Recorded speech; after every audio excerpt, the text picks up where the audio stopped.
अस्सलाम वालेकुम नाज़रीन। आज की हमारी वीडियो एक ऐसे इंसान की कहानी है जिसने इल्म तिब की दुनिया में इनकलाब बर्पा किया।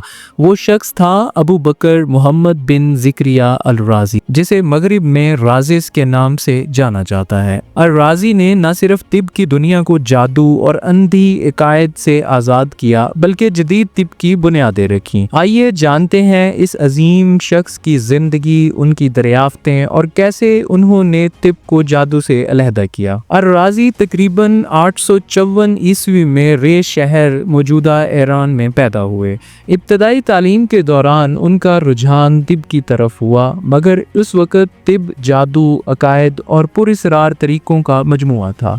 अर-राज़ी ने कुरान और हदीस की रोशनी में साइंसी तरीके अपनाने की ठानी। उन्होंने खुद बहुत से तजर्बात किए और इल्मी असूलों पर मबनी तिब को फ़रोग़ दिया। यहाँ हम उनकी चंद इब्तदाई तजर्बात और तालीमात पर रोशनी डालेंगे। अर-राज़ी ने सबसे पहले इस बात को समझा कि बीमारियों की वजूहात को जादू या शैतानी असरात से नहीं जोड़ना चाहिए।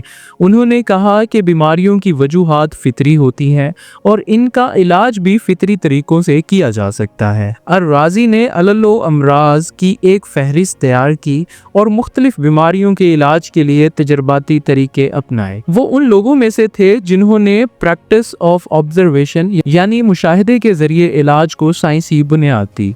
अर-राज़ी ने मुख्तलिफ बीमारियों के लिए मखसूस अद्वियात बनाई और तिब की किताबें तहरीर की जो सदियों तक तिब के तालिबे इल्मों के लिए मशले राह रही। उनकी मशहूर किताब अल-हावी एक जामिया तिब की किताब है जिसमें उन्होंने दुनिया भर के तिब्बी तजर्बात को जमा किया। अर-राज़ी ने पहली बार इस बात पर जोर दिया कि तिब में साइंसी तरीकाकार अपनाना ज़रूरी है।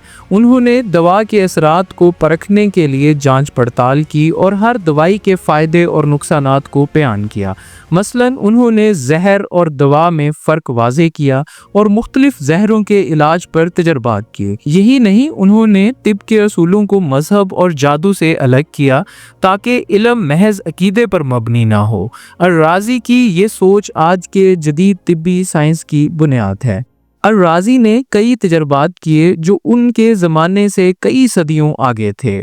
उनमें से एक मशहूर तजर्बा बुखार की तशख़ीस का था, जहां उन्होंने मुख्तलिफ किस्म के बुखार की निशानदही की। उन्होंने आँख की बीमारियों, जिल्द की बीमारियों और दीगर अमराज के बारे में तफसीली मालूमात दी।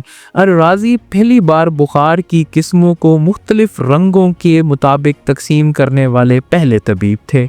उन्होंने मुख्तलिफ अद्वियात की तासीर और उनके मुज़र असरात की भी वजाहत की। वो पहले तबीब थे जिन्होंने बीमारियों का मुशाहिदा और दस्तावेजी तरीका अपनाया। उस दौर में तिब और जादू का फ़र्क बहुत धुंधला था। लोग बीमारियों को तिलिस्माती या शैतानी असरात का नतीजा समझते थे। अर-राज़ी ने यह नज़रिया मुस्तरद किया और कहा कि बीमारियों का इलाज माकूल तरीके से मुमकिन है। उन्होंने इल्म तिब को रूहानी और जादुई तसव्वुरात से आज़ाद करके उसे एक साइंसी इल्म बना दिया। अर-राज़ी के इस नज़रिए ने तिब के मैदान में एक नई राह खोली जो आज तक चलती आ रही है। अर-राज़ी की तहरीरें और नज़रियात सदियों तक दुनिया भर में पढ़े और माने गए। मगरबी तिब के मशहूर स्कॉलर्स ने उनकी किताबों का मुतालिया किया और उनसे बहुत मुतासिर हुए। अर-राज़ी ने न सिर्फ इस्लामी दुनिया बल्कि पूरे यूरोप में तिब की तरक्की में अहम किरदार अदा किया। आज भी उनकी किताबें और असूल तिब तुलबा के लिए कीमती हैं। वही अजीम इंसान जिसने तिब को जादू से अलग करके एक साइंसी शाख बनाया। तो दोस्तों, ये थी कहानी अबू बकर अर-राज़ी की, जिसने अपनी दानिशमंदी और साइंसी सोच से तिब को जादू के अंधेरों से निकाला। अगर आपको ये वीडियो पसंद आई हो तो लाइक, शेयर और सब्सक्राइब करना ना भूलें। नीचे कमेंट्स में बताएं कि आपको अर-राज़ी के बारे में क्या बात सबसे हैरत अंगेज लगी।